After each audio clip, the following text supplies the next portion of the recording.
ladies and gentlemen, boys and girls. My name is Captain Frank Hawks. This will be the final review of the Flak. If you've been around my channel for any length of time at all whatsoever, you know I do a first impression review.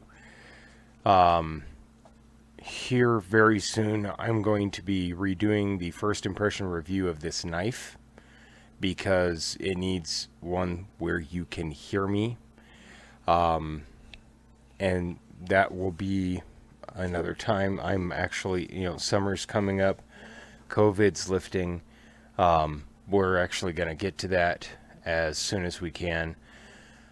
Final review of the Flak.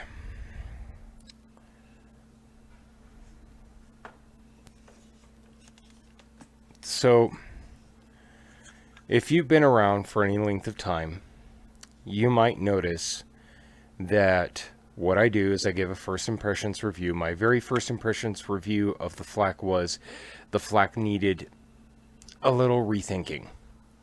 It needed a little redoing.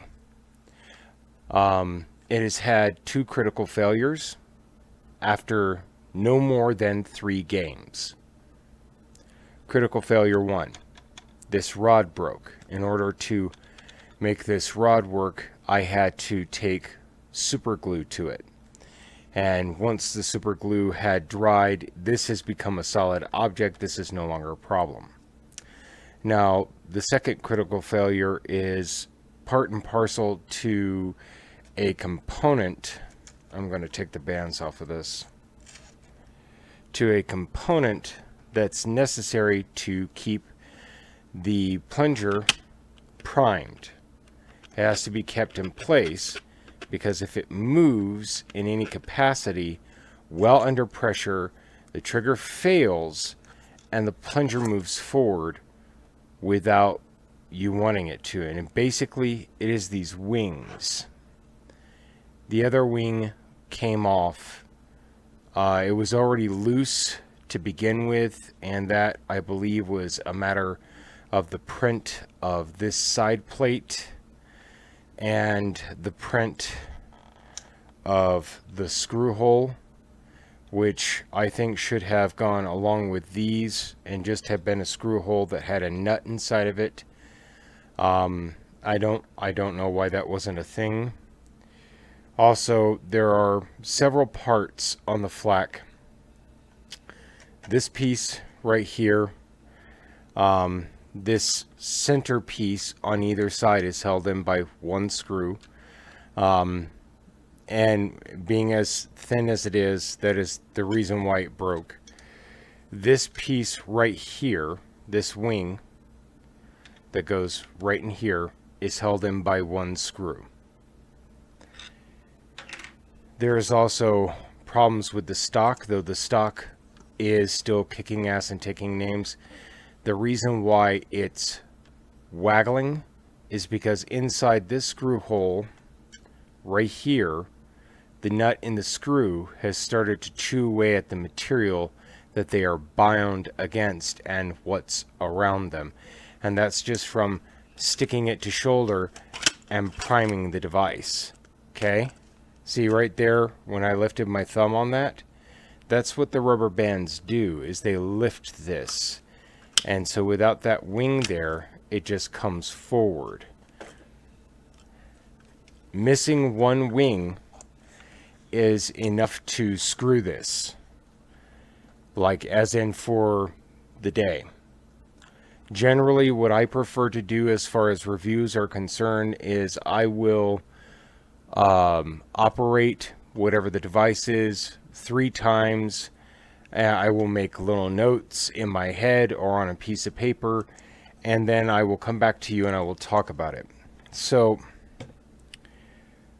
with the failures this has had, I am going to say to you very quite clearly, Captain Slug, I adore this blaster. With 4 bands on it, this blaster kicks ass and it takes names, no holds bar. Okay? No matter what's happening, this blaster gets the work done. Okay? what I think needs to happen is a very basic recognition of cost versus value to start. So we're going to be talking about that a lot on this channel. Cost versus value. First of all, there is the cost of the material.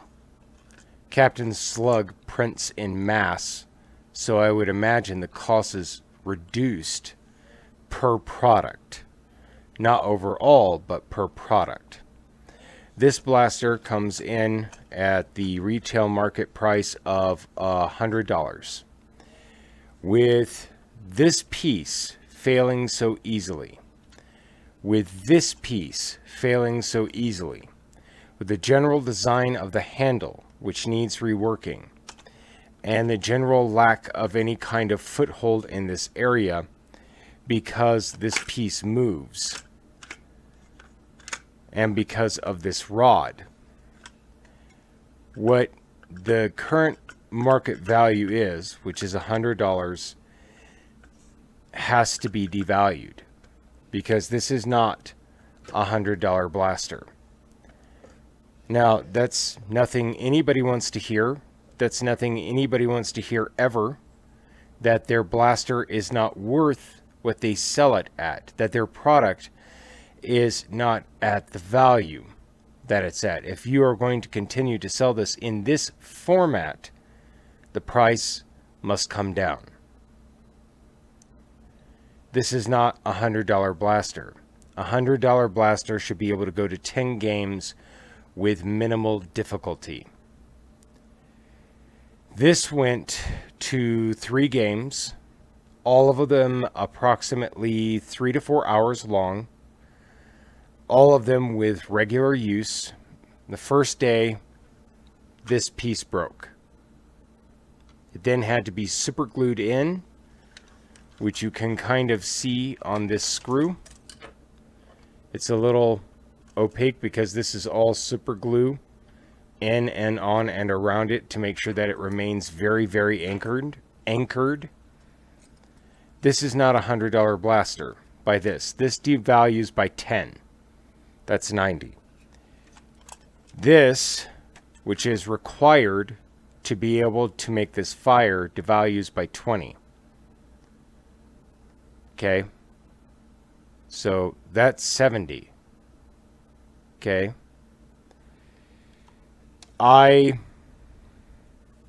This handle, which without gloves will bite you, that's another 5. This stock, the U-line, is perfectly fine. How it attaches to the handle is what's not fine. That's a $5 devaluation marker. We're talking $60 at that point. And what does that mean? It means for $100 you're getting a $60 blaster. Now understand me. This is not nonsense. You know, the way I saw everybody treat this blaster when it first came out, including Drac, including Out of Darts, Volcom treated this with the respect that it deserves. This is a beast on the battlefield. It is incredibly accurate. It doesn't have a scar barrel on it. It's incredibly accurate. It's very powerful. This is not a joke. This is not a joke to me. This is my baby. This is what I call my mad bastard. I do not know how I'm going to function on the battlefield without her. I've lost 2 screws. I removed a screw from one side of the blaster. I told you that I drilled a little hole into the plastic because the hole in the U-line was already there. The hole in the U-line was already there, and I drilled a little hole into the plastic backing, which you can see right here on this side. I did so on both sides so that I could add extra screws from some of the hardware. I've lost this screw, which has made the front just slightly more wobbly. It's really on there. It's not going anywhere. It's not going to break apart. This is a really well done piece. I'm not concerned.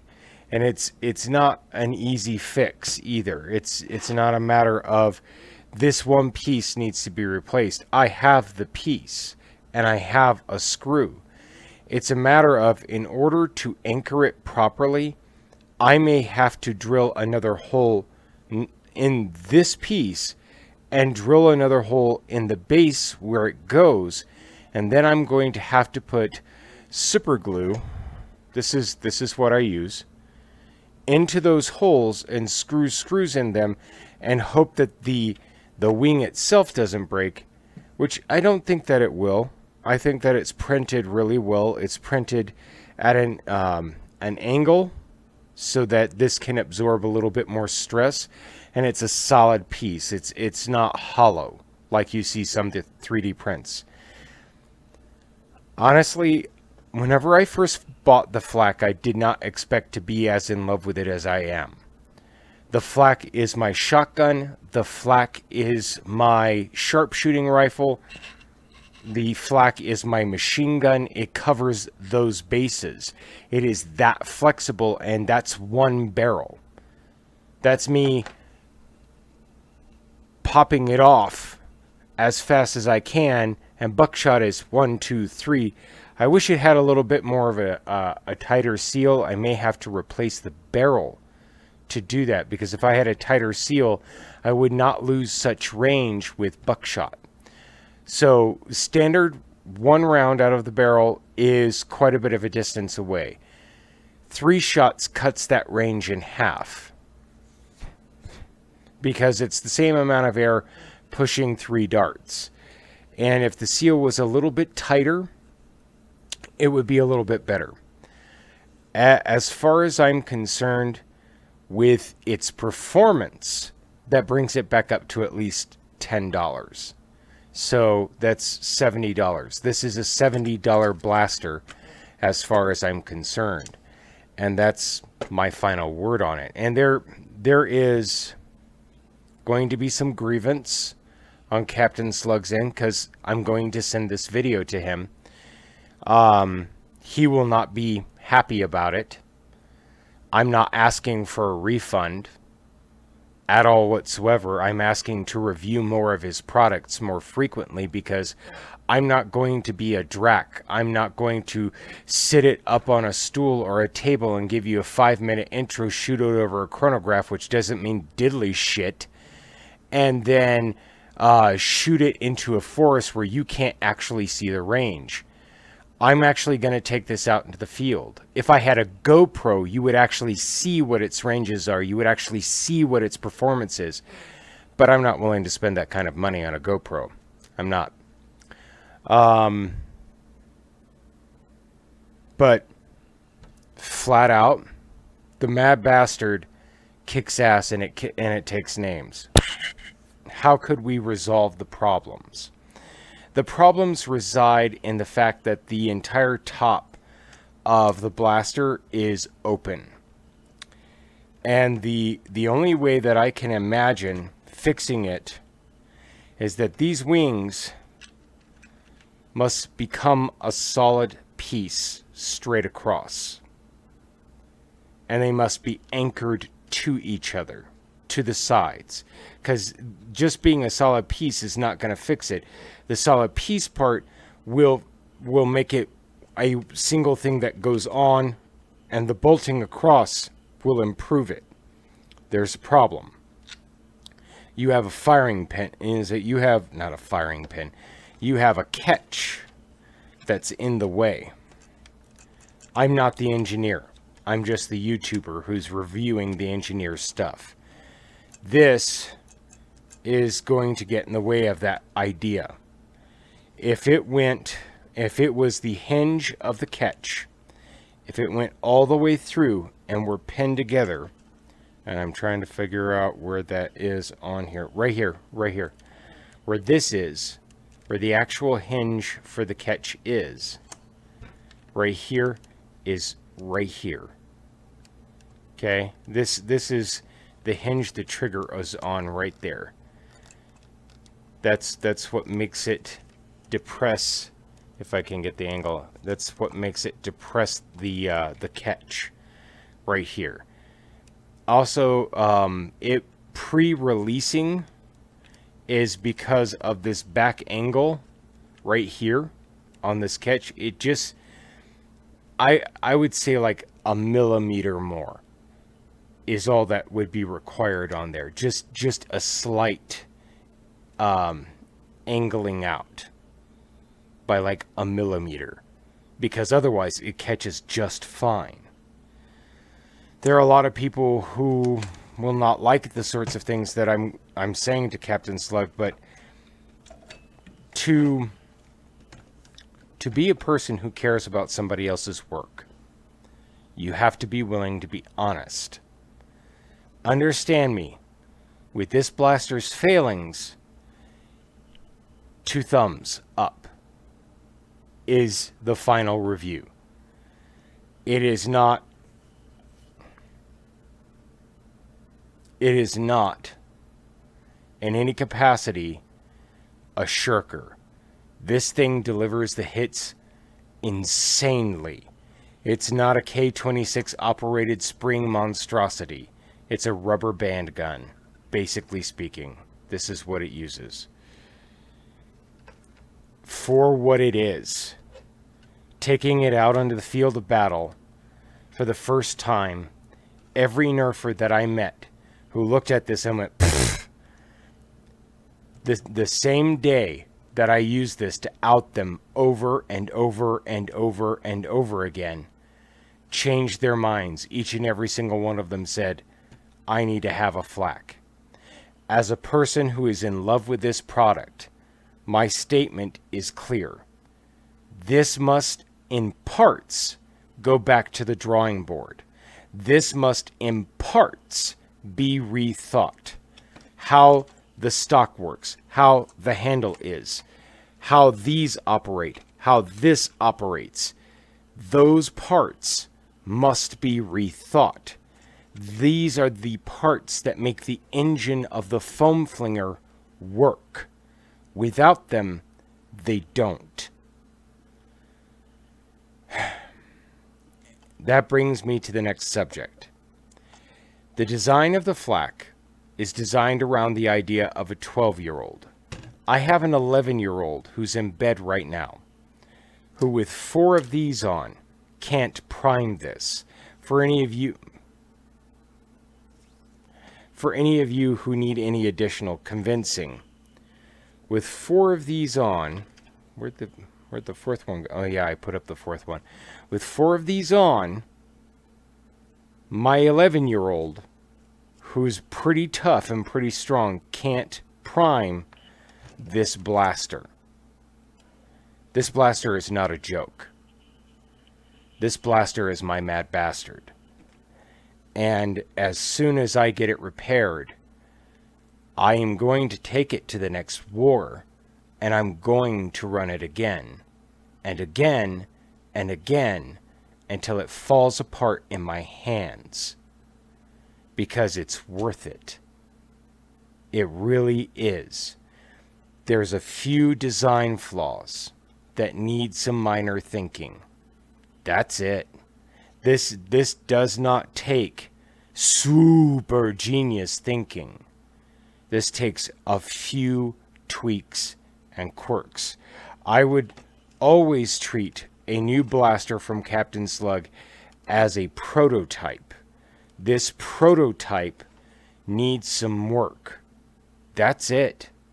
That's all. We're not even talking going all the way back to the drawing board. We're talking about a few bits and bobs that need to be rethought. Other than that, have fun, be safe, take care of each other. This is Captain Frank Hawks, and I'm signing off.